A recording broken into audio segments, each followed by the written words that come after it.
Lin took Bing on his bike and they left.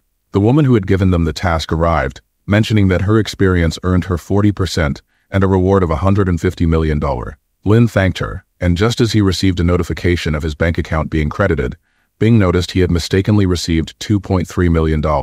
She was shocked and commented that it would soon reach $10 million.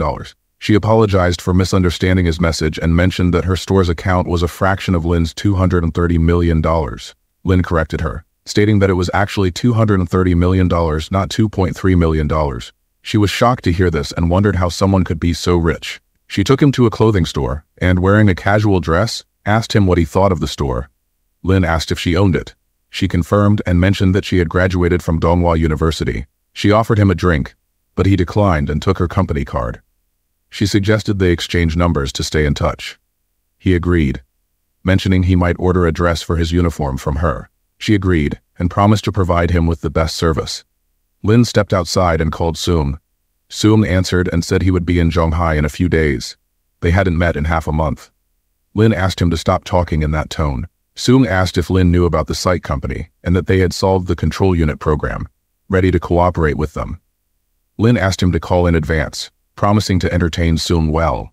Then he hung up the call. Lin wondered how Psych had gotten ahead of him when he had written the codes just several days ago. He arrived at the Longshin Institute and met with Ying. He asked to see what she had been busy with. She replied that they had completed the program for the control unit and started the third test, but they were still encountering issues with the frequency hopping band. As they were discussing, Lin met Fuyu. Sitting down, Lin informed them that Site Company had finalized their control unit program. Both Ying and Fuyu were shocked to hear this. Lin speculated that Psych might have employed Chu, whom Lin had fired. Ying reassured him, stating that Chu's technology was weak and their program was superior to Chu's. Lin raised his voice, criticizing her for being naive and not considering market timing or applying for a patent. He suggested they apply for a patent before others announced their programs. Lin asked if she still thought they had the initiative, pointing out that others might have already applied for patents and they would be left behind. Ying was stunned by this realization. Fuyu bowed his head and admitted his mistake, asking to be fired. Lin asked Fuyu not to be devastated. Despite Fuyu accepting responsibility for the weakness that caused the loophole, Lin urged him to forget about it and focus on moving forward with their work. They both sat down to code, and Lin mentioned that Site Company had stolen their technology results. However, he emphasized that their version was original and needed improvement, and they could surpass Psych rather than doing nothing. They both felt optimistic, and Lin began coding. 12 hours later, Lin remarked that coding was exhausting. He finished coding, but the lithography technology couldn't execute the program, so they needed 2 more Dutch lithography machines. Fuyu said he would contact someone to arrange that. Lin asked Ying to organize a team to quickly develop a new mobile phone system, aiming for an operating system better than the iOS. She agreed, and Lin mentioned they could end the era of foreign chip monopolies and usher in a new future. Fuyu commented that the future lay in talented hands. Lin came to his car and received an order to buy an original pair charger. After an hour, he arrived to deliver the order and told Hwai that it was his order, totaling $96. Hwai asked why it was so expensive when the pair store was offering a 50% discount that day. Lin checked and informed him that the discount had ended the previous day. Hwai blamed Lin, accusing him of trying to profit from the price difference. Lin replied that he had the invoice to prove he hadn't cheated. A woman came out from inside and told Hwai not to embarrass the delivery boy. Hwai handed the charger to her and asked her to take care of it since he wouldn't be there that night due to his night duty. As Lin was leaving, Hwai asked him to take 2 garbage bags as well. Lin replied that it wasn't his job to do so. Hwai threatened to complain to the company about Lin if he didn't take the bags. Lin still refused and told Hwai to do whatever he wanted. Lin ignored that man and came downstairs, where he found a delivery man struggling to carry a very heavy table alone. Lin offered to help him. The man thanked him and joked about not knowing if he was a delivery boy or a garbage collector. Lin asked why he accepted such tasks. The man explained that if he didn't, customers might not give him a 5-star rating, which would affect his job. Lin admired his dedication. Lin confessed he started out the same way. Just then, Hwai arrived and threatened to report Lin. Lin called him an idiot and told him to do as he pleased. Hwai got angry at being insulted and boasted about his wealth, even suggesting he could have Lin fired with a single phone call. Lin scoffed at his cheap tactics and Hwai showed off his sports car. Hwai was shocked that Lin did such work. Lin explained it was to understand life and asked where Hwai worked. Hwai was defensive. asking what was wrong. Lin warned him that mistreating people would eventually backfire. Then Lin left, leaving Hui to regret his actions and vow not to repeat them. Lin received a new order, feeling that it might also go awry. He arrived at Dinghui Zhonghai City Apartments, knocked on the door, and found Qing there. She asked why he was doing errands. Lin requested to leave, then handed her something, asking for $6. She scoffed, suggesting he might lose all his money in such a business and end up doing odd jobs. Lin replied sharply that it wasn't her place to judge and asked for payment. She questioned if he was in such dire straits that he needed money and how he could engage in business while being poor. She dropped the medicine, declaring she no longer wanted it and demanding a refund. Lin was taken aback by her reaction. He picked up the money and started to leave. Qing asked him to wait and take his photo. Lin asked for the reason. She explained she wanted to film the former top student's downfall and send it to their classmates. Just then, Feng arrived and asked what was happening.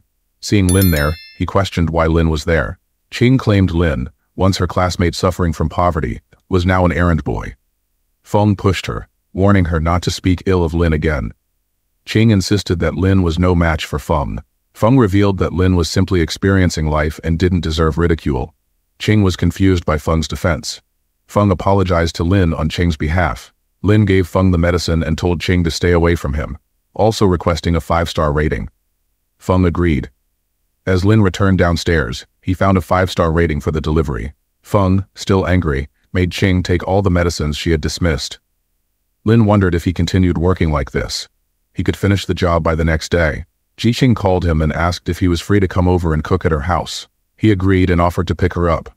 She refused, suggesting they meet at the supermarket in the plaza because she needed to buy ingredients.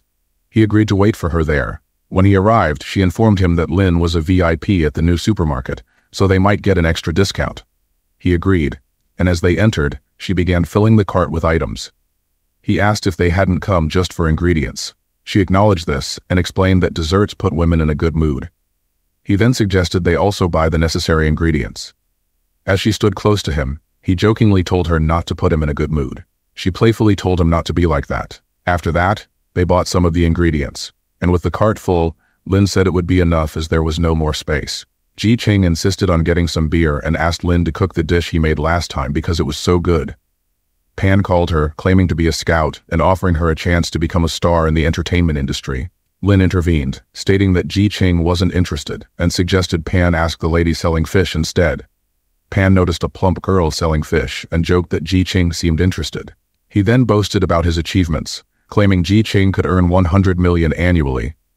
Qing was tempted by the offer. Pan advised Lin not to hold back his girlfriend if she was interested. Lin agreed, but said she'd have to wait 15 years. Pan didn't understand what Lin meant. Lin showed his account with 1.5 billion and said he could support her for 15 years, leaving it up to Pan whether he wanted to wait until then. Pan was shocked to see so much money. Lin suggested they meet again in 15 years if Pan was still working there. Pan apologized and asked Lin not to take it seriously before leaving. Qing asked Lin to deposit 100 million first. He agreed but conditioned it on reviewing her project that night when they got back home. As he got closer to her, she asked him to wait while she waited at home. He suggested they engage in a 300-round game. The scene shifted to Yunshui Villa, where they both arrived. Lin asked if her parents were truly absent. She confirmed they were. He sat down and mentioned they had been interrupted many times there. Then he proposed starting tant. He took her hand, and she observed how he managed it. He turned her around to lie on his lap. She asked him to feed her grapes, but Lin placed them on her body and ate them with his mouth. She commented that it was getting messy, but he replied that it felt creamy. After all that, she handed him the file and offered to support him with $10 million. He acknowledged that it would be sufficient. She asked him to arrange a meeting with the foundation's manager at her office at 12 o'clock the next day. He tossed the file aside, telling her to do as she pleased. He suggested they start the 300-round game again. The next day, he dropped her off at the office, and she reminded him not to forget about the meeting. He agreed, and as he left, he received an order but was called to the same location. Lin felt uneasy, and after a while, he arrived. A man was there with 5 errand boys, and Lin wondered if the man wanted to move a car. The man was live streaming and claimed the car was stuck in a ditch, flaunting his wealth by calling 6 more errand boys for help. Lin remarked that this was shameless behavior. The man pointed out that Lin was the last one and promised them all a 5-star rating for helping. Lin argued that 6 wouldn't be enough and suggested the man call more. The man insisted they were all errand boys, using it as an excuse. Lin turned away, telling them to do whatever they could. The man announced to his viewers that the boy would remain an errand boy for another 10 years. Lin got into his car and revved the engine. Hearing this, the man assumed it was a supercar approaching, showing it off to his viewers and boasting that he would soon have a car like that too. However, when he saw Lin driving the car, he was shocked. Lin pondered on the mindset of wealthy men and doubted the man would remain rich for his whole life. The viewers watched this unfold, and as Lin left, some people began unsubscribing from the man's channel. Lin arrived at Ji Qing's office and noted it was already time for their meeting, but the other party hadn't arrived yet. She gestured for him to look behind him. As he turned, he saw ingredients laid out like a small kitchen. He remarked that he had already cooked for her the night before, but she still wanted him to cook again. She grabbed his hand and reminded him that she had promised to cook delicious food for him once she learned how. He asked if she was serious. Lin cooked the food and served it. Ji Qing complimented him just by looking at it. Someone knocked on the door, so Ji Qing invited them in. It was Yuan and Qi Xian. Ji Qing mentioned the meeting was scheduled for 2 p.m., so why had they arrived early? Yuan replied that they didn't want to be late. He commented that Ji Qing had a talented cook, but Lin didn't seem like a cook, so he asked if Lin was the new secretary. Ji Qing was about to introduce Lin, but he signaled her not to. Instead, Lin introduced Qi Xian, praising her superb business skills. Ji Qing welcomed them and suggested they have lunch together. After the meal, Yuan complimented the delicious food. Qi Xian discussed something related to the chip industry. Yuan noticed it was almost 3 o'clock and remarked that the new boss hadn't arrived yet, showing a lack of punctuality. Ji Qing revealed that the new boss was already there and introduced Lin to them both. They were both shocked, and Yuan apologized to Lin for assuming he was just a cook. Lin assured them it was fine and said he now understood their personalities, asking if they had any questions. Yuan asked about Lin's future plans in the business. Lin replied that the foundation wasn't his future. He believed in expanding globally. When no one responded, Lin remarked that it seemed they thought he was joking. Ji Qing commented that every ambitious person deserved respect. Afterwards, they discussed the details. Lin raised his glass and proposed to pay each of them 5 million per year, with additional dividends once the company went public. Yuan accepted the offer, also taking a drink. Qi Xian thanked Lin, mentioning the salary was generous. Lin replied that he valued talent over money, considering them founding members of the company aimed at global success, so he wanted to be generous. They all cheered and toasted. Lin asks them to let him show the new office and looks forward to their future work. Ji Qing asks if they aren't afraid Lin will give them a small dark room to start the business. Yuan says she only wants AC there because she won't use a fan, otherwise the documents will get messed up. They arrive at Lingyun Towers, and Yuan asks if Lin rented an office in the Twin Towers among all those high-end buildings. Lin reveals that he bought the Twin Towers.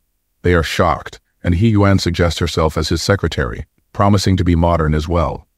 Ji Qing asks them not to say anything about her. Lin leaves the work to them and reveals there are $500 million in the account, so they should make decisions, and he heads off to work. Teasingly, Yuan asks if Lin works to cook for the pretty CEOs. Lin denies it, revealing he used to work as a delivery man. They are shocked to hear this. Ji Qing says it's enough and that Lin is different from other wealthy people. As they were leaving, Yuan and Qi Xian began discussing how to arrange things to run smoothly there. Lin asked Ji Qing if she planned to join Chaoyang Group. She replied that it depended on whether he had the capacity to make such a purchase. Getting close to her, he asked if she had any directions for future development or anything in mind. Lin replied that he believed in big data. She asked if that was what he wanted. He replied that what he wanted wasn't so easy to obtain. She suggested he start directly as an investor to establish an investment company. He remarked that she had been very smart recently. She asked him to take advantage of Yuan. He reassured her not to worry because he had already planned for that. Then he asked Ji Qing if she would be willing to change her job and become his secretary. She pushed him away by refusing and asked him to leave her company because she had a lot of work to do. He agreed with her. The scene shifts to Zhonghai Airport, where Lin was inspecting a car brought by Tian. He checked that it had received 10 5-star ratings. The girl appeared and revealed that he would be rewarded with a lucky card that would bring him luck.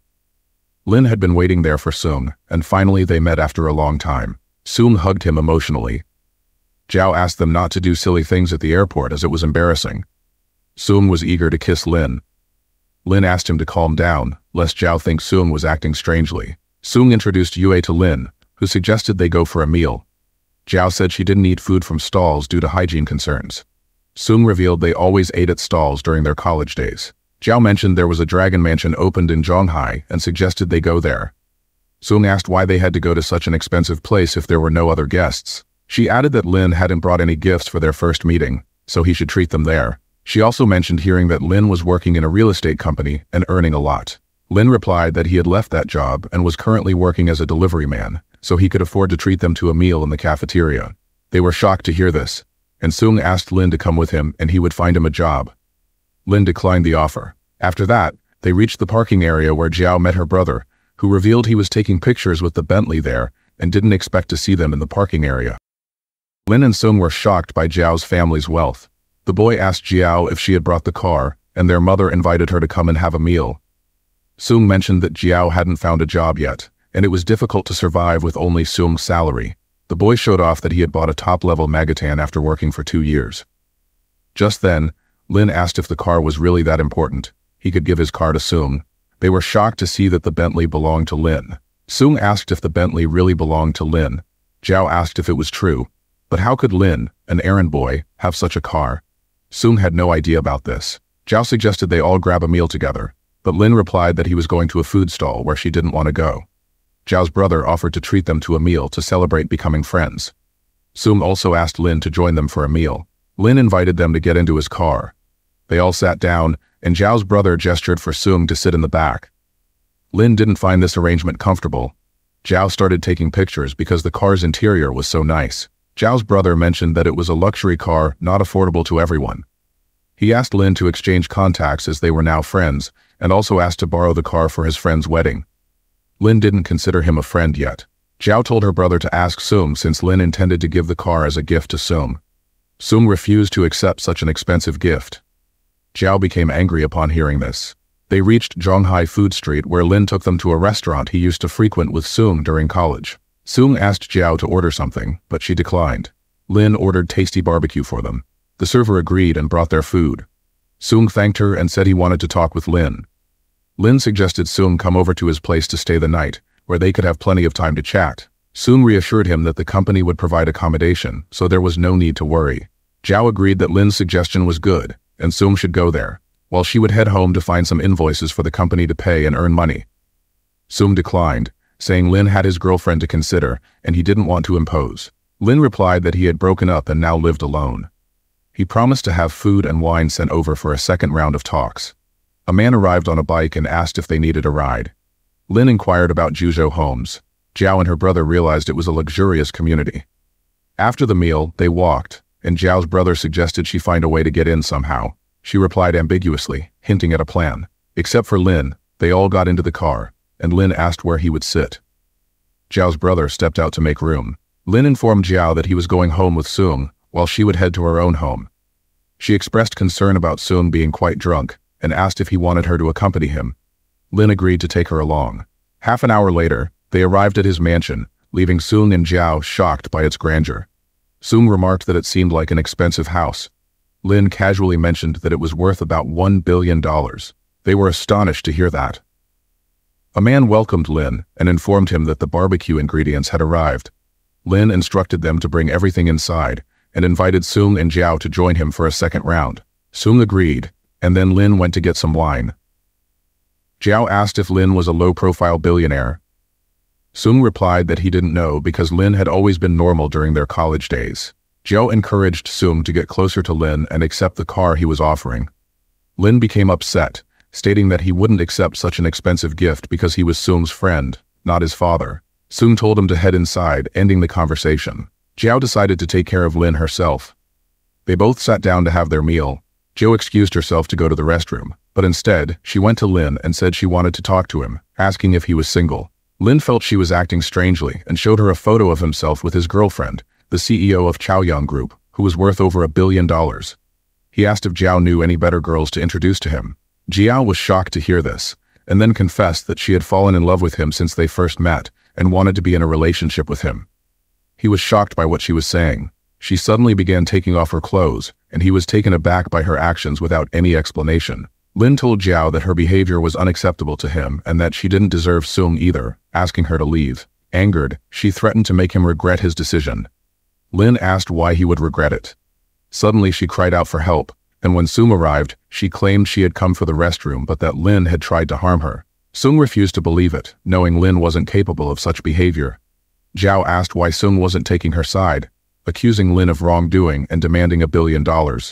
Sung intervened, telling Zhao that enough was enough. Lin questioned why she was demanding such a large sum for her body, and she threatened to ruin his reputation by posting about it on social media. Lin denied touching her and pointed out the security system in his house. Zhao pleaded with Sung to support her, but he walked away, leaving her hurt and asking if he no longer loved her. Sung, furious, berated her for her shamelessness. Lin instructed Zhao to leave, and she hurried out. Lin apologized to Sung for that. Sung replied that Lin didn't have to apologize, but Sung would thank Lin for letting him know about Zhao's character. Lin suggested they talk about something else. They sat down to eat, and Sung encouraged Lin to ask questions. Lin asked how much Sung knew about psych. Sung replied that the hike had made a breakthrough in the terminal program for chips, and he needed to win that project. Lin asked about the people communicating with Sung regarding this. Sung explained and asked if Lin was interested in the chip industry. Lin replied that he was only a bit curious. Then he handed the car keys to Sung to drive. Sung declined the offer of the expensive car. Lin insisted he wanted to give the car as a gift to Sung. Sung replied that even though Lin wanted to help him, Sung would continue to work hard, and it wasn't too late for Lin to support him if Sung couldn't bear it anymore. Lin said Sung was a good friend and suggested they have a drink. The next morning, Lin discovered that Sung had already left for work after preparing breakfast for him. Lin received an order for ghostwriting but didn't understand what it entailed. He called the customer to confirm if she really wanted an essay ghostwritten, emphasizing the professional implications and potential impact on her graduation score if anything went wrong. She clarified that he needed to transcribe the essay into a computer within a limited time frame and urged him to come as soon as possible. Lin agreed and headed to his car. The scene shifted to Zhonghai Institute of Technology, where Ning stood with a bouquet to confess to Jin. He finally expressed his feelings and offered her the passenger seat of his car. Just as she was about to accept his proposal, Lin arrived swiftly in his car and asked her for directions to the main teaching building. She showed him the way, and Lin left after thanking her. Ning asked if she could be his girlfriend, but she rudely declined, criticizing his car for not being a sports car like she wanted. In room number 1008, Wei was exhausted from writing and declared she wouldn't do it anymore. Weiren explained that her budget only allowed for a paper-based essay and asked her to wait for an errand boy who was coming. Lin knocked on the door and introduced himself as the errand boy, entering the room. Weiren asked Wei to vacate her desk and invited Lin to sit down. She then showed him the assignment that needed to be completed within 4 hours, assuring him of an extra bonus so he wouldn't worry. Lin discovered the assignment was riddled with mistakes and worried it wouldn't meet graduation standards if submitted as it was. Weiren admitted her classmate had sold it to her. Lin pointed out the flawed argument and explained that such errors would invalidate the analysis as well. Concerned, Weiren asked for a solution. Lin suggested changing the argument and using Maxwell's demon to explore the second possibility of the second law of thermodynamics. He asked if she had been paying attention. She confessed she was an underachiever and listened without fully understanding. Lin found this frustrating. Wei was shocked that despite being an errand boy, Lin had a deep understanding of thermodynamic topics as well. Weiren asked Lin to explain slowly. Lin replied that even after explaining hundreds of times, she still didn't understand. He began writing for her, and she became pleased. After 2 hours, he finished and assured her there were no issues. Ning entered angrily, prompting Weiren to ask why Ning was upset and if he had confessed to Jin. Ning criticized the essay, calling it garbage, and warned that the teacher would definitely scold them if they submitted it. Wei suggested they shouldn't trust the errand boy either. Lin suggested they go together to hand it over to the teacher. Weiren agreed, and the 4 of them went to the teacher's office. Weiren called Teacher Peng and informed him that she had completed the essay, asking him to review it. Peng replied that it was very late and questioned if she really wanted to graduate successfully. She apologized, expressing her desire to perfect it. As Peng read the essay, he asked if she had written it herself, stating that he couldn't believe she could produce such work. Ning revealed that Lin had actually written the essay. Lin thought Peng looked angry because it was wrong. Peng asked Lin in which class he was studying. Ning revealed that Lin wasn't a student at their school but an errand boy who wrote the essay for money. Peng slammed his hand on the table, and Weiren apologized to the teacher. Peng then remarked that the essay was a masterpiece and that only a few teachers could write at such a level. A female teacher asked if it was indeed a high-level essay. Peng agreed and invited her to read it herself. As she read, she commented on how impressive it was. Ping referred to Lin as a genius. Lin thanked them but mentioned that he hadn't written it seriously, so it wasn't his best effort. Ning thought Lin's lack of seriousness was pretentious. Ping handed his card to Lin, suggesting they stay in touch for future communication. Lin asked if he could leave, just as Weiren approached to ask for his contact information because she had doubts about physics. Lin left shortly after, and Ning became angry with Weiren, pointing out that even Lin, who was knowledgeable about physics, was still an errand boy. She also remarked that Lin was more handsome than Ning. Lin drove away in his car and received a call from Fuyu, who revealed problems with the machines they had already discussed depositing for. That morning, the man had disclosed issues with the Institute's international credit card, leading to his refusal of the order. It appeared someone was covertly trying to sabotage their subscription plan. Lin blamed Psyche for this and instructed Fuyu to leave, as he would handle the matter himself. He asked Fuyu to assist in developing a new system. Lin planned to confront the man responsible after finishing his current task. While at Juzhou Homes, he received an order to collect objects from the streets. Lin called the man to ask what needed to be picked up. The man said it was a bookshelf. Lin suggested hiring a large van because it was too big to carry alone. The man became angry and threatened to complain if Lin didn't come to pick it up. Lin hung up in frustration. Soon after, he found a message informing him that he had been temporarily suspended from his job. He met Seung, asking about the meeting. Seung explained they discussed a specific shipping plan and would sign the contract first, with goods delivered in a few days. After some conversation, Lin suggested they go eat something. Seung declined, saying he wanted to do something else. Lin mentioned the car keys were in the drawer and Seung could drive any of them. Seung refused and expressed interest in playing on the PS3. Lin agreed and asked if Seung wanted to drive the car and have fun with girls. Seung declined and started playing. Lin arrived at Lingyunan Tower, where he saw He Yuan directing boys to place items as instructed. She noticed Lin had brought her good food and thanked him. He asked where Qi Xian was. She replied that Qi Xian was in the office upstairs and suggested they go meet him. Qi Xian asked if there was a task for him. Lin explained that he wanted them to disguise themselves as clients to negotiate a deal with Psyche on Lin's behalf, aiming to purchase $150 million worth of terminal chips. He Yuan questioned why they needed to engage in deception. Lin replied that it was to feign interest in a purchase, intending to teach the company a lesson for offending him. Qi Xian expressed concern that thorough checks by others might expose Lin's plan. Lin inquired about Baba. Qi Xian asked why they should cooperate with Lin. Lin revealed that he owned 20% of Baba and would temporarily appoint them both as senior executives. They were astonished by this revelation. Lin handed over a spare key to his house, explaining that they would need a car to acquire necessary equipment for the business.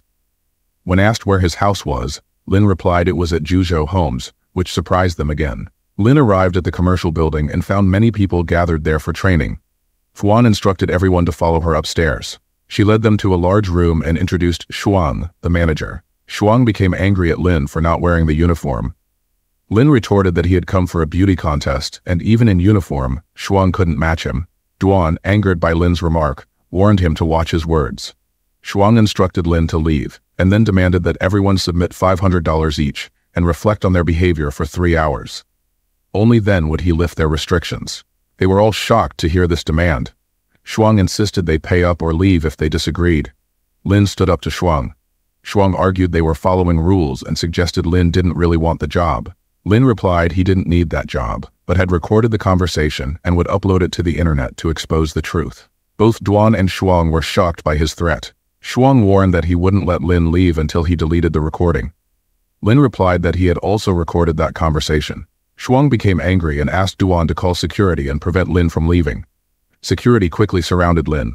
Just then, Yuan arrived and inquired about the situation, spotting Lin there. Shuang politely explained they were having a meeting, but Lin had secretly recorded it, so they insisted he delete the recording. Yuan instructed them to pack up and leave immediately. Duan agreed, adding that Lin was unfit to be an errand boy. Yuan then ordered both to leave, suspecting they were afraid of the recording. She instructed the guards to escort Duan and Shuang to the personnel department. As they were led away, Duan blamed everything on Shuang, much to the delight of the other errand boys. Yuan signaled Lin to meet in a separate room, asking him to spare her the trouble. Lin revealed he had restrictions, but had heard coming here would clarify things. Yuan pointed out it was an easy task for her to handle, yet she hadn't resigned, questioning why Lin had come there himself. She asked if he would have fought with the guards if she hadn't come. He agreed, and asked to leave all those things behind. The scene shifted to the personnel department where Duan and Shuang looked exhausted. Yuan arrived, and Shuang asked if she had come to oversee their resignations. Yuan asked another lady if the procedure was completed. The lady replied that both of them needed to complete their work handover first. Yuan handed over her resignation letter as well, shocking them all. Shuang asked if she was leaving. Yuan confirmed and added that before resigning, she was also dismissing both of them. Then she left. It was a terrible day for Shuang and Duan. Yuan came outside to meet Lin and asked him to delete the recordings, as their superiors had promised to overlook that. Lin revealed that he hadn't recorded anything, but had fooled those two. Then he left to receive further orders. The task giver girl came to congratulate him, and he completed the task, earning 350 million. He was told he had finished the task and was asked to start a new job. Finding the new job easy, he decided to go to Lu's restaurant to have egg fried rice. Arriving there, he met Jing. Lu asked Lin to take a seat. Lin ordered egg fried rice and asked Jing about her exam preparations, inquiring which university she wanted to enter. She replied that she aimed for Fudan University. Lin asked what she liked the most, and she said she enjoyed studying medicine. Liu suggested she attend an art school to become a star, but she declined after Lin mentioned the entertainment industry. Liu served Lin his order, mentioning that Jing always listens to him, and it was time for Jing to register for the examination. Liu hadn't attended school, so she hoped Lin would help Jing. Lin agreed, telling them to call him any time. He promised that when Jing got admitted to college, he would gift her a smartphone and a laptop. Jing declined such expensive gifts. Just then, Lin's ex-girlfriend and her friend passed by. Cece asked what Lin was doing there. Her friend asked if Cece knew him. Cece replied that they had been in a relationship before, but had broken up. She sat next to Lin, grabbed his hand, and asked if fate had brought them together again. Lin denied it. Cece admitted her mistake and asked to restart their relationship, assuring him it wasn't about his money, but because she truly loved him. Lin freed himself and asked if Cece shamelessly approached him because he was wealthy, then requested she leave him to finish his meal. Cece insisted she wasn't only concerned about his money. Lin then ordered her to clean the leftover items from another table. Cece rushed to take the cloth from Liu and volunteered to do the cleaning. The girl was surprised to see Cece performing such tasks. Lin told Cece to work there if she wanted and announced he was leaving. She insisted on accompanying him, noting she had never been in a luxury car before. Lin asked her to work and clarified he had no interest in her. Cece realized Lin had been fooling her. Lin arrived at his parking area where a man handed over his bike after repairs and modifications that would make it faster and safer. Lin thanked him and handed over the keys to his sports car, instructing the man to take it home. Lin reached the Chaoyang group where Ji Qing was dressed beautifully. Lin complimented her outfit, and she asked if it matched his bike. She then sat behind him, and they both left, arriving at Yaluo Design Company where they were welcomed by Guan and introduced to Chu, the head of Delphil in Asia Pacific. Ji Qing apologized for making them wait and expressed pleasure in meeting Chu. Chu mentioned he hadn't expected her to be so young and attractive. He extended his hand for a handshake, but Ji Qing didn't reciprocate. Chu commented on this, but she replied they needed to discuss the financial aspects first, questioning why he was bringing up other matters. He became irritated and stated that even with Lin present, he deserved respect. Lin arrived wearing his helmet and asked Chu who he was to demand respect from him. Chu became angry, questioning how a driver dared to speak that way. Lin removed his helmet, stating he had already shown respect to Chu, warning that he would retaliate if provoked further. Guan called out Lin's name. Chu was shocked and asked if he was Lin. Chu quickly clarified that it was a misunderstanding and acknowledged Lin's relationship with Ji Qing, apologizing for any offense. Lin expressed his disinterest in having Chu present, asserting that Chu was not the equipment contractor they needed, and asked him to leave. Chu pleaded for another chance, promising to serve Lin well, but Lin appeared angered, prompting Chu to leave. Ji Qing urged Lin to forget about it and suggested they go upstairs for the meeting. Lin asked her to proceed without him, mentioning he had other matters to attend to, and left. Guan remarked to Ji Qing how fortunate she was that Lin had personally dropped her off. Lin received a call from Sung asking where he was. Lin replied that he wasn't at home. Sung suggested they have a meal together at Psych. Lin agreed and headed to pick up Sung. Arriving at the Psych building, Lin noted its luxurious appearance. Inside, Lin saw Sung with Yan, discussing cooperation pleasantly.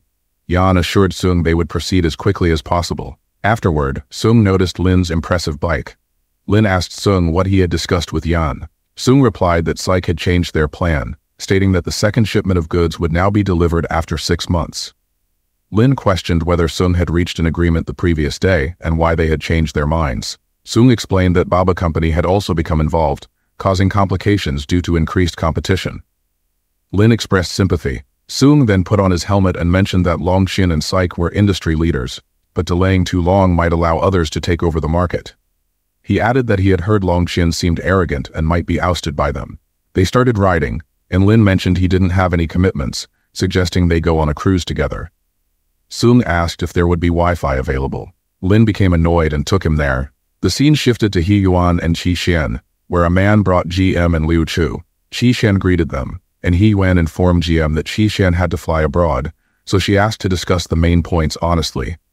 GM requested Liu Chu to disclose the details they held about the chip technology.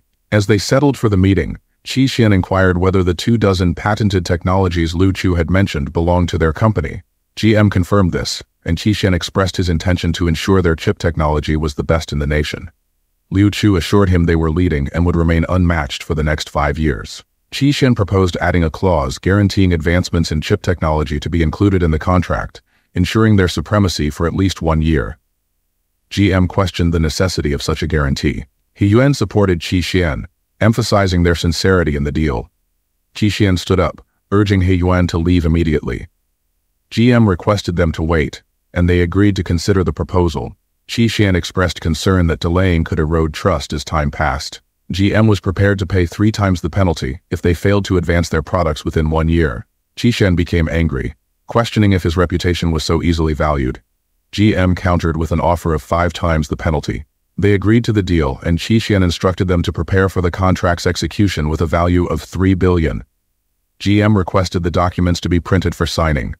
After signing, they finalized the professional deal. Qi Xian and He Yuan then left for Lingyun Towers, where He Yuan handed over the contract file to Lin, who signed it for 3 billion with the stipulation that the other party would pay 5 times that amount if breached. Lin approved and suggested treating Qi Xian to a good meal that night, courtesy of the company. He Yuan asked what they should do next. Qi Xian received a call from the other party, informing Lin that Psych had called and requested payment for the contract. He Yuan reported that GM had called and demanded an 80 million advance payment, speaking in a rough tone. He Yuan speculated that Psych still had doubts about the project. Lin decided they should proceed with the payment. He Yuan was shocked, reminding Lin they had agreed not to engage with them. Lin explained that given Psych's size, they might struggle to fulfill the 3 billion goods order, so he would pay the advance to build trust. He added that they would seek financing for the remaining 2.5 billion goods. He Yuan reluctantly agreed, acknowledging they had no other choice but to finance. Lin instructed He Yuan to keep a close watch on the financing process, emphasizing that their bonuses would depend on it, before leaving for lunch. On his way, Lin accidentally collided with a woman on a bike, causing her to fall. She questioned his driving, but Lin defended himself, stating he had stopped at a red light and it was her responsibility. The woman became angry and demanded compensation. Lin was surprised by her request. Traffic police arrived and asked for an explanation. The elderly woman claimed Lin had hit her and requested compensation for her expenses. The traffic police were shocked to see Lin's superbike and informed the elderly woman that Lin had evidence showing it was her fault. Despite this, she insisted that Lin had hurt her and was responsible, threatening to file a complaint against him. The traffic police reiterated that she needed to compensate Lin, noting that Lin's bike was worth over $6 million and the repair costs were estimated at $300,000. The woman was taken aback and called her wealthy son for help. After 20 minutes, her son arrived and checked if she was all right. Upon seeing Lin, he was surprised and introduced himself as Shui, an experimenter at Longxin Institute. He apologized to Lin on behalf of his mother. His mother was also shocked upon realizing who Lin was.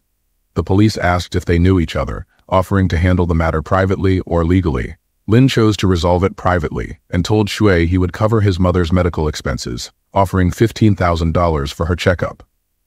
After settling the matter, they parted ways. Lin reflected on Shui, noting that despite being a researcher, he owned a $1 million luxury car, and his mother had attempted to extort money through false injury claims.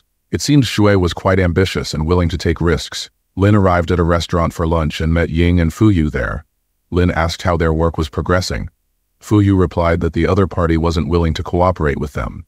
As they started lunch, Lin suggested they should create their own machines. They were both shocked to hear this. Lin asked them to order something as well. Ying asked if Lin was serious about planning to make machines, as it was such a big project. Lin replied that it was only a matter of time, and he would manage to make it happen. Fuyu took a sip of his drink, outlining their plan on which they would do their best.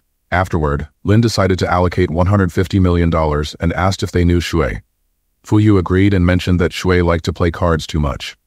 Ying revealed that Shui had gone gambling and earned a lot. Lin thought of gaining more knowledge about Shui, then got up to leave.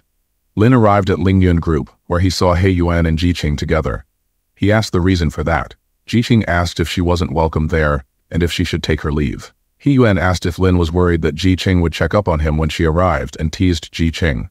Jiqing asked them to stop joking. She explained that He Yuan wanted to establish a company and had come to seek advice. Lin appreciated Jiqing and suggested they serve her dinner. Afterward, Lin sat down and asked He Yuan about the progress with the foundation. He Yuan replied that they were in the initial stages of establishment, recruiting staff, and preparing to register the investment company. Jiqing asked He Yuan not to disclose Lin's information after obtaining the license. He Yuan understood that Jiqing wanted to keep Lin's involvement private. Jiqing explained that maintaining a low profile until they were established was the best approach. Lin thought that anonymity was a good choice for him. Lin received a call from Guo, who asked him to bring a piano for her son, as Lin had played it before. Lin recognized her and asked why she was calling him. Guo explained that they had a music performance scheduled the same day, but a student fell ill, so she asked Lin to take the student's place. The scene shifted to Zhonghai School of Music, where Yik seemed worried that Jing wouldn't be able to perform. She asked what they should do. Guo reassured her not to worry, and mentioned that she had invited someone to fill that spot. Yix commented that Guo was being reckless. Guo explained that there was always someone better available. Yix asked her to bring that person to the theater as soon as possible. Xu Shuang arrived and noted that Guo had obtained her professional degree only 2 years before her. She expressed surprise that Guo would ask an amateur to fill in. Xu Shuang then showed off her husband's car and asked Guo if she wanted a ride. Suddenly, Lin arrived in his sports car and invited Guo to join him. Guo countered Xu Shuang's words and got into Lin's car, mentioning that she didn't know he had that car. Lin revealed that he had quit his delivery job. He asked if Guo's son was still practicing piano. She replied that he was focusing on both studies and music. She mentioned the performance. Noting the large crowd gathered there, Lin realized that he needed to be serious for the sake of his country. As they arrived, Guo asked Lin to check for any problems and assured him he could freely inform her. He agreed. Zheng Peng asked Yix why Jing hadn't come. Yix replied that Jing was hospitalized, and Guo's acquaintance would fill in. She warned Lin that if he couldn't keep up, she would slow down and not to blame her for it. Zheng Peng was concerned and wondered if Guo understood how important this was. Then Zheng Peng told Lin to leave, not mincing words, saying Lin could ruin their entire performance. Lin asked why. Zheng Peng explained that he didn't know Yix's abilities but would follow her lead, so Zheng Peng had to keep an eye on her. Yix became angry and defended herself, mentioning it wasn't about showing off, but about casting a shadow over her music career. Then she asked to begin. Zheng Peng mentioned Yix had been playing piano since age 5, which Lin hadn't known when he was that age. Yix asked everyone to get ready as the competition was about to start. As they both started playing the piano, everyone was shocked by their performance. Someone called Lin, but he continued playing with one hand while talking. This amazed everyone, including Yix. Finally, Lin finished his performance. Yix asked if he was really an amateur. Zheng Peng came to apologize to Lin. Guo arrived and mentioned that the performance was about to begin. Yix remarked that Lin was so incredible that she couldn't match him. Guo asked what had suddenly changed her attitude. Yix felt guilty and accepted her defeat. Xu Shuang had been listening in secret and decided to make a backup plan. She came outside and introduced herself to Lin. She explained that a cellist in the orchestra had cancelled, so she asked Lin to fill that spot. Lin asked about playing the piano. Xu Shuang said Yux would play the piano alone, but the orchestra would suffer because of it. She thought Lin might be good at playing the piano, but not adept at the cello, and she wanted to embarrass Guo in front of the school leaders. As they got ready to perform, Guo was shocked to see only Yix playing the piano. She was further surprised to find Lin sitting with the cellists. A man asked why Lin was there. Lin explained that Xu Shuang had asked him to fill in for a cellist who didn't show up. The man informed Lin that all the cellists were present, and adding another would disrupt the performance. Lin realized that Xu Shuang had deceived him. Guo quickly considered how to rearrange Lin. Just then, the host announced to the audience to enjoy the performance. Guo was shocked and wondered what to do next. Lin started playing the piano alongside Yix and matched her skill. Together, they performed exceptionally well. Wenyi commented on Lin's talent, noting how impressive he seemed. Pan wondered why Lin seemed so familiar. Xu Shuang was angry that the performance hadn't been ruined. Finally, they finished the performance. Zhang Peng praised Lin, acknowledging him as not only a good pianist, but also a great cellist. He emphasized that the performance wouldn't have been as successful without Lin's contribution at the beginning. Lin informed Guo that Xu Shuang was behind the confusion. Guo promised to handle the matter seriously. As Lin was leaving, Wenyi offered him $30,000 a month to join her company. Lin jokingly asked if she wanted him to be a sugar baby. She agreed, mentioning her close relationships with all the trainees in her company. Lin countered that $30,000 wasn't enough to maintain his car, asking her not to deceive him. Wenyi was shocked and asked how he dared to speak to her like that. Pan became afraid of Lin. Lin told them to forget it, warning them not to mess with him. Wenyi pointed out that Lin was just an ordinary student, questioning why they couldn't afford to mess with him. Pan mentioned that he had once seen Lin's account with $1.5 billion, which dwarfed Boiwan Media. Wenyi was shocked and apologized to Lin for her earlier rudeness. Lin warned her not to harass good-looking men before leaving to meet He Yuan and Qi Xian at a restaurant. He Yuan mentioned that they had already started raising money, and progress was smooth due to the chip boom. Qi Xian added that Psych was actively approaching research institutes and planning to outsource its chip production. Lin suggested they follow suit. Lin video called Ji Qing and explained he had a lucrative business opportunity, and asked if she was interested in joining. She inquired about the details. Lin then asked how much working capital Chaoyang Group had. Jihan replied they had $800 million. Lin offered her $15 million to invest in Psych. She was surprised by the proposal. He tells her to wait at home for the money. She agrees with that. Hu Yuan asks why Lin didn't raise the ante if he suspected a short sell. Lin replies that he planned to make Psych believe other industries were also interested in their products. Qi Xian asks if Lin intended to use that investment to show Psych that their products were popular in other industries. Hu Yuan mentions that Lin seems very smart. Lin receives a call from Ying, who is crying, and asks him to come because her parents are in trouble. Lin gets worried and tells her to wait. He'll be there shortly. When he arrives, he sees Ying crying. He asks her to stop crying and where Liu and the others are. She tells him they've been taken to the hospital, and she's waiting to give a statement to the police. Lin asks what happened. She reveals that a nearby club owner sent a gang to destroy their food stall because he felt his business was affected by it. They also beat her parents. Lin seems very angry, questioning how they dare to do such a thing. He asks if the club across the street was the one involved. Discovering it's the Hurricane Club, he calls Qin and requests help to investigate the Hurricane Club. Qin agrees and asks Lin to wait for his call. The police ask them to wait. Lin tells Ying to go to the hospital to watch over her family and to call him if she needs anything.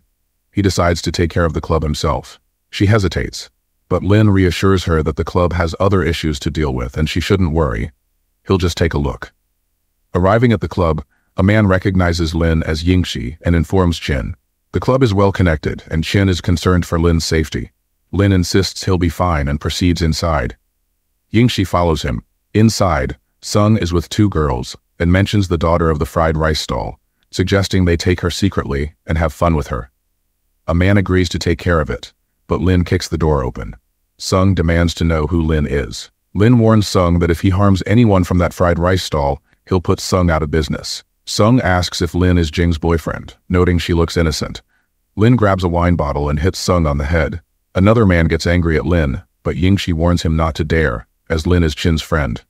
Messing with Lin would upset Qin. Despite this, the man still tries to attack Lin. Lin grabs his hand, twists, and kicks him down. Security arrives, and Sung orders them to knock Lin down no matter what. Qin arrives with more men, demanding to see who dared to touch his friend. Sung is shocked to see Lin there. Qin warns Sung to be careful about what he's doing and to keep his hands to himself. Scared, Sung apologizes and promises not to do it again. Lin warns him to remember that. He then asks Qin to leave. Qin agrees, saying it would be too easy for those losers if he let them off like that. Lin suggests calming down and having a drink. Qin says Lin doesn't have to do that. They both leave and part ways for their respective work. Lin receives a message from Ji Qing saying she's hungry and asks him to come discuss something. He arrives at her office, and she notes it's exactly 12 o'clock. Lin replies he was worried she might starve in the office, so he came early. She reassures him she's not that careless, and then asks him to go to the kitchen. After 20 minutes, he finally prepares something to eat. She comments that it looks good, but confesses feeling guilty about possibly gaining 5 pounds. Lin suggests a solution. She can stay slim while eating anything. Delighted, she asks how. He replies, eat after exercising. As they were being intimate, Hee-yuan suddenly arrived and caught them in an awkward position. Embarrassed, she apologizes and says she'll come back later. Ji-ching assures her not to misunderstand. Hee-yuan insists she just wanted to know what they were doing. Lin, annoyed, asks her if she didn't understand what was happening. He instructs her to return in 2 hours, to which she remarks it would be a good time for them. Ji-ching pushes Lin away and gets ready, asking Hee-yuan to wait. Lin wonders if that was appropriate. Hee-yuan explains that since Ji-ching told her not to leave, she'll watch them for 2 hours. Ji-ching interrupts, urging them to stop and reminding Hee-yuan they were supposed to discuss financing. They move downstairs, where Hee-yuan mentions she has prepared the paperwork for Lingyun Capital. They will officially start operations in a few days, with interviews scheduled for the next day. She asks if Lin will oversee things behind the scenes. Lin replies that he's leaving that to Hee-yuan and Qi-xian. He confirms the transfer of $156 million to her and mentions the support plan, focusing initially on orphanages and later expanding to impoverished areas nationwide. Ji-king suggests prioritizing the business over the Ye Foundation and doing only what they can handle. Lin replies that he knows what he's doing. Hee-yuan shares her idea of using the foundation to promote their company, which would help improve corporate culture. Ji-ching agrees it's a good idea, but points out that Lingyun Group isn't currently strong enough and they shouldn't attract too much attention. Hee-yuan asks for Lin's opinion on that. He replies that he won't deny Ji-ching and just hugs her. Hee-yuan remarks she didn't think Lin was the henpecked husband. Then she mentions that the financing for Hee-yuan was going smoothly and they weren't suspicious about the $15 billion Qingyan gave them. Lin asks if Psych is doing anything else. Hee-yuan replies that they've also expanded their factory and acquired 5 new sets of equipment, which means their productivity will increase by at least 30%, and they'll complete the order in 4 to 5 months. Lin says it's too long and he won't wait, so he asks who's in charge of that. She shows him a photo of the person in charge, Shang Yu, the son of Jihad. Shang Yu just returned from Britain, and his younger sister is still studying there. Lin remarks that Hee-yuan is wasted as a CFO and should be a detective. She says they always need to know about their enemies. She mentions that experts believe Psych's chip technology is top-notch in the country, so compensation might not be realized. Ji-king suggested not dealing with Psych because they were in the technology field, and Lin had nothing to do with that. Lin asked her to wait on that. Hee-yuan asked in which field Lin was willing to invest. He suggested focusing on technology and trying angel investment, assuring her there was no need to fear losing money. She agreed and began preparing everything. Ji-king then asked Lin to come see her new dress. He agreed and asked if she had an event to attend. She mentioned a charity dinner the next day with many influential people attending, inviting him to join. They arrived at Miss Exclusive where she tried on the dress. A lady told Ji-ching they would tailor it as requested. She asked Lin to wait and mentioned buying him a suit later, which he agreed to. She showed him the dress and asked how it looked. He complimented her, saying she looked very pretty. Another lady offered 20% extra of the exact price, but Lin looked sternly at her and told her not to consider it. He asked the store lady to pack the dress. The lady emerged from the car with a grim expression. Fang asked why she looked upset. She explained that someone else was wearing the dress she thought would be perfect for Feng, and despite offering more money, the person was rude. Fang advised her not to get angry, reassuring her that even without that dress, Feng would still attract attention. Ji-ching finished dressing up and asked which earring would complement her outfit. Lin hugged her and assured her that she looked best in the dress. He touched her gently and told her she looked beautiful. They had a great time that evening. The next day at Yunlan Grand Hotel, Fang arrived and people there commented on how much prettier she looked in person than on TV. Many cameramen took her pictures. Her assistant informed her that Chin was already there, so they needed to hurry. Fang resolved to impress Chin without making any mistakes. Lin arrived in his supercar and wondered where the red carpet entrance was, thinking it wasn't a fashion show. Ji-ching explained that these days, formality was more important than substance, and she asked if they could walk the red carpet together. He declined, suggesting she go alone while he parked the car and met her in the hall. She agreed, stepped out of the car, and surprised all the cameramen, who started taking her pictures. Fang became jealous and asked who Ji-ching was. Her assistant revealed that the dress Ji-ching wore was the one she had wanted to buy for Fang. Fang mistakenly believed Ji-ching hadn't been invited. The cameramen continued taking pictures as Ji-ching walked quickly into the venue. Fang's assistant remarked that Ji-ching had the aura of a star. Fang became angry, stating that if she had that dress, she would garner more attention. The assistant went to intercept Ji Qing, but Fang stopped Ji Qing herself and criticized the guards for allowing an uninvited person to enter. The guard informed Fang that Ji Qing was indeed invited. Fang declared that if Ji Qing remained, she would leave instead. The guards then escorted Fang outside. Shocked, Fang demanded clarification. A guard explained that Fang had insisted she wouldn't share the same hall as Ji Qing, leading to her removal. Fang was stunned to hear this. Fang was shocked and demanded to know how they dared to ask a superstar like her to leave. The guard revealed that Ji Qing was the CEO of Chao Yan Group and the honored guest that day, implying it was Fang who should leave. Fang was stunned to hear this. The assistant apologized to Ji Qing on Fang's behalf. Fang thought having Qin there was a good opportunity for her and admitted it was her mistake to let the situation escalate. Inside the hotel, Lin greeted Qin, who complimented Lin on how handsome he looked in his suit. Qin mentioned recruiting a talented young woman and offered Lin a VIP membership at his club. Lin declined politely, explaining he wasn't interested at the moment, but would consider applying later to return the favor to Qin.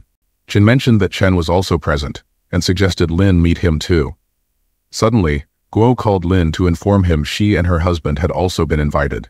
As she left, Qin commented to Lin that he didn't seem interested in Guo, but Lin asked him to stop talking nonsense. Ji Qing texted that she was on the first floor with friends.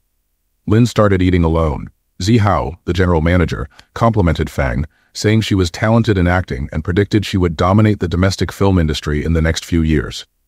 Fang replied modestly, stating she was just an engineer. Meanwhile, the assistant spotted Lin and wondered why he was there, recalling he had yelled at her the previous day. Fang decided to avoid him. While walking with a drink, she accidentally twisted her leg and stumbled toward Lin. However, Lin quickly stepped aside, allowing her to fall without incident. Zihao checked if Fang was okay, and became angry with Lin for not helping her when she stumbled. Lin replied that it wasn't his responsibility. Fang criticized Lin, accusing him of tripping her but not admitting it. Lin retorted that if her legs were weak, she should find someone who slept with her the previous night and not blame him. Fang was enraged to hear this. Zihao demanded that Lin apologize to Fang, threatening to have him kicked out and mentioning his father's connections in Zhonghai, which could make trouble for Lin. Qin entered and asked what had happened. Fang introduced herself to Qin, and Zihao explained that Lin had tripped Fang and insulted her. Fang clarified that despite the stumble, she wasn't injured. Qin grew furious and declared that Fang didn't need Lin's attention. He asserted that Lin was his friend and warned anyone against messing with him, insisting they leave. Zihao and Fang were shocked, and they both apologized to Lin for their mistake before leaving him alone. Qin asked Lin to join him upstairs before dinner, and Lin agreed. Ji Qing was also present with some friends. Qin and Lin split up to enjoy themselves. Zhao passed by Lin and asked a person if the gift was ready. The person showed him the ring and flower bouquet. Zhao instructed him to distribute some money to others to ensure Ji Qing didn't think poorly of him. The person agreed and went to deliver the message. Afterwards, Zhao asked Lin to leave the area temporarily as their boss was going to confess his love. He offered Lin a reward. Lin inquired about the amount, and the person showed him several bills. Lin asked for $15,000 without negotiation. Zhao commented that Lin was pushing it, but he understood his position. Lin replied it was fair, questioning how Zhao could pursue his girl if he couldn't afford it. Jay remarked that Lin seemed to have a natural talent for business, and then produced the money to give to Lin. Lin accepted the money from Zhao and told him to proceed. He approached Ji Qing and hugged her, explaining that he hadn't seen her in the hall, so he came looking for her. Ji Qing mentioned she hadn't seen her friends in a long time, so they were catching up. A woman complimented Lin on his looks and suggested they discuss business later, as the banquet was about to start. Ji Qing informed her friends that she was leaving now, so Lin escorted her out. Meanwhile, Zhao and his assistant were shocked and wondered why Lin had taken Ji Qing with him. Zhao realized Lin had outsmarted them. His assistant asked what their next move should be. Jay replied that he would seek revenge when the opportunity arose. As everyone gathered in the hall, the host welcomed them and announced the official start of the charity dinner. As the designated couple, people began dancing. Lin wondered why there was dancing at a charity dinner. Ji Qing explained that besides the dinner, there would be a performance following the opening dance, as per the procedure, and the auction proceeds would be donated to the Hope Projects. As they danced, Ji Qing asked Lin how he could waltz so well. Meanwhile, Zhao grew increasingly angry watching Lin. Just then, Lin received a call from Xingbang Institute. informing him that Xingbang was in the hospital and needed Lin to substitute his class the next day to avoid a salary deduction from the dean. Lin asked if Xingbang was okay and agreed to take the class, requesting details on the time, place, and assignments. The scene shifted to the school natatorium the following day, where the girls welcomed Lin with excitement. Lin asked why they were so excited for a regular class. Inside the swimming pool, many students were having fun. One boy named George asked why Lin wasn't teaching the Chinese language class. George explained he was waiting for his dream girl to appear there. The boy asked if George had changed his mind again. Lin arrived with some students and noticed the boys in the pool. He wondered what was going on and reminded them that according to school regulations, they should be wearing uniform swimsuits. Lin asked why they were there. The girl with Lin explained that international students could come and go at any time. George greeted Lin and then introduced himself to the girl, asking to be friends. However, the girl got scared and hid behind Lin. Lin told George that according to the rules, students weren't allowed there without permission. George asked him not to be so serious, mentioning that people from Tali couldn't live without swimming. He told the girl that she wouldn't find him so repulsive once she got to know him. She asked him to stay away, as she didn't like foreigners. George remarked that Tali was a romantic country, and that people in his country were not as boring as them. Other students with Lin told George to stop bragging. George teased them, inviting them to hit him and warned that the school would kick them out. George's friend asked if they were cowards, boasting about the powerful kung fu of China. As they laughed, Lin kicked George, calling him arrogant. George fell into the swimming pool while the students cheered for Lin.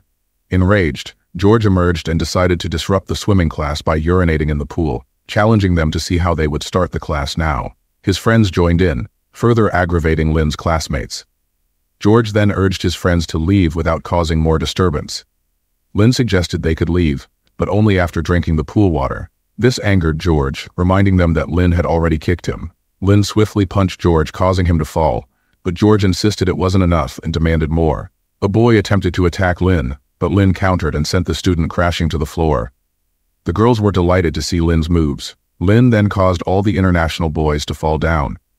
The international girls, frightened, ran out seeking help as Lin appeared to overpower the boys.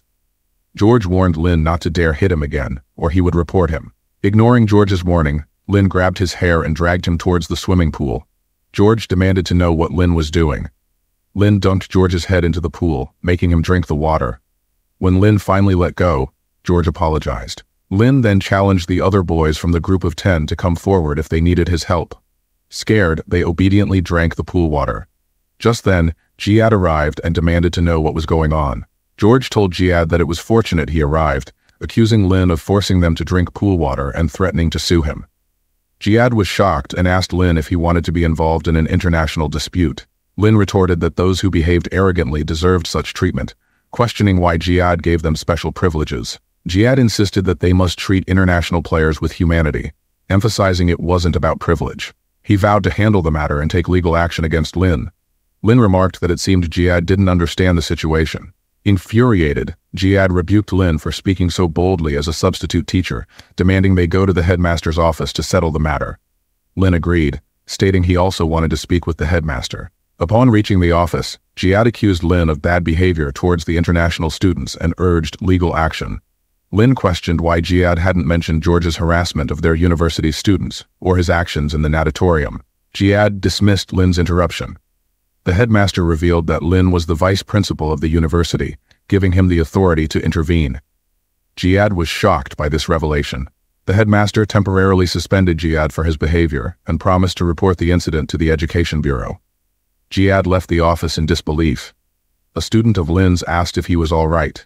Lin assured them he was fine and explained that Jihad had been temporarily fired, and the school would also discipline the international students.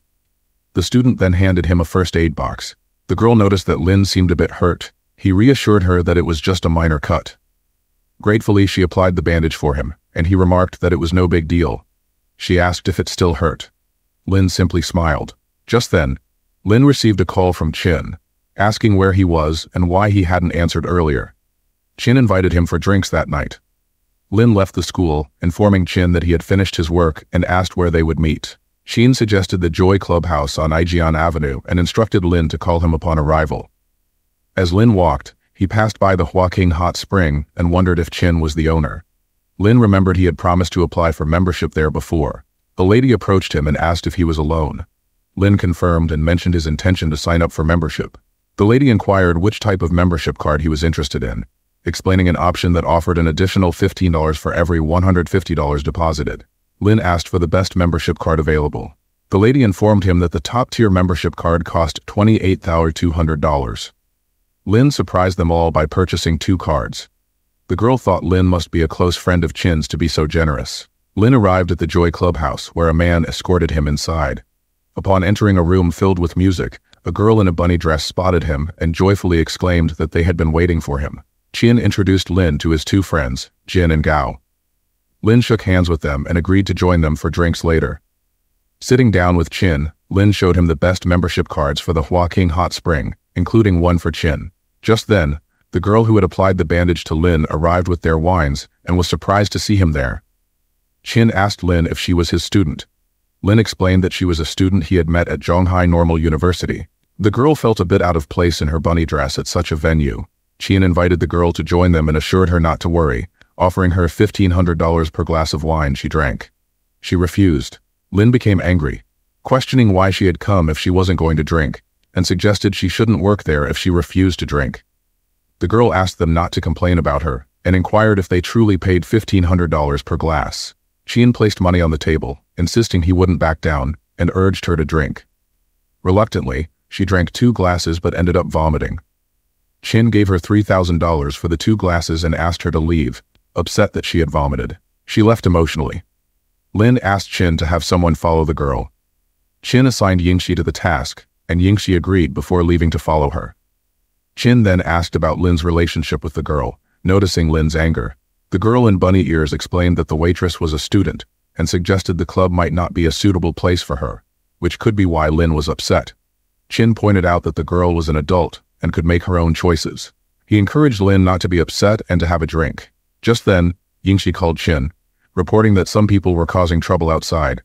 Chin was shocked and suggested they go out to investigate. Lin asked Chin to wait, saying he would go check and suggesting Chin continue drinking there. Chin agreed. Outside, a crowd had gathered, and Yingxi was holding on to the girl. Lin arrived and asked what had happened. Yingxi explained that he had seen people attempting to take her away when he exited the room. Lin asked if they were trying to harm her. A man confronted Lin, asking if he was defending the girl. Lin questioned whether they intended to take her. The man explained that the girl was a star at the clubhouse and always drank with them, questioning Lin's interference. He boasted that the owner of the Hurricane Club, Wen, was in his car nearby. Lin proposed that they bring Wen into the discussion. If Wen agreed, Lin would allow them to take the girl. The man challenged Lin's authority, asking why he should listen to him, and demanded that Lin hand over the girl. Yingxi, angered, swiftly moved to slash at the man's leg. Lin noted Yingxi's strength, which incited the other men to attack. Yingxi warned that he would kill anyone who approached. Fearing further escalation, the man suggested they call Wen outside to resolve the matter and teach them a lesson. Wen hurried out and apologized to Lin, asking how he could resolve the situation. Lin instructed Wen to control his subordinates and declared that he never wanted to see them again. The man agreed. Lin then took the girl and instructed Yingxi to inform Chin that he was leaving. The girl apologized to Lin as he helped her into his car. She covered her mouth, explaining she felt like vomiting. Lin drove her to the Peninsula Grand Hotel. Confused, the girl wondered why he was taking her there and if he intended to harm her. Lin escorted her to a room, where she expressed her desire to go home. Lin asked how she planned to get there and what her parents would think if they saw her in that state. She revealed that her mother had suffered a heart attack and needed surgery. Her father was absent, and if she didn't work, there would be financial problems for her mother. Lin understood why she worked at the Joy Clubhouse. She explained that the manager had told her she was pretty and assured her that drinking wine wouldn't be dangerous, which led her to take the job. Lin asked about the cost of the surgery. She replied that it was expensive and mentioned plans with her grandmother to sell their house and borrow money to afford her mother's medical bills. Lin inquired about how much they expected to get from selling the house. She said she was willing to take on any job to earn money, focusing solely on the financial aspect. Lin instructed a man to inform the manager to deliver $75,000 in cash to room number 2618. The man agreed, and shortly afterward, he brought the money to Lin. Lin placed the money in front of Fan, urging her to take it for her mother's health. Gratefully, she thanked him and became emotional, expressing that she had nothing else to offer him except her body. Lin sternly told her not to say such things and insisted she go to the hospital to care for her mother. Fan, feeling close to him, asked if he was reluctant to be with her, revealing that he was her first experience with a man. Lin gently pushed her away and encouraged her to leave. However, she held onto his leg, pleading with him. After some time, Lin asked her to answer her ringing phone. She picked up and heard her grandmother urgently asking her to come home because her uncle and aunt had arrived. Fan was shocked and wondered why they had come, reassuring her grandmother that she would be there soon. Lin offered to drive her home, and she gratefully accepted. Lin drove to Bright Community and asked Ran to go upstairs, assuring her not to worry about her mother because he had arranged for the hospital to take care of her. Gratefully, she thanked him and promised to repay him after sorting out her family affairs. They entered her apartment together. Inside, a woman asked if Lin was Ran's boyfriend and complimented him. Ran clarified that Lin was her teacher, dispelling any misunderstanding. A man then demanded $750 from Ran, while another uncle insisted on repayment of $600. Ran was shocked, explaining she had borrowed $450 and questioning why the amount had increased. They angrily insisted she pay interest. Lin intervened, stating they were being unfair. He reminded them that Ran's father had provided them with a lot of money when he was alive, questioning their treatment of Ran and her mother.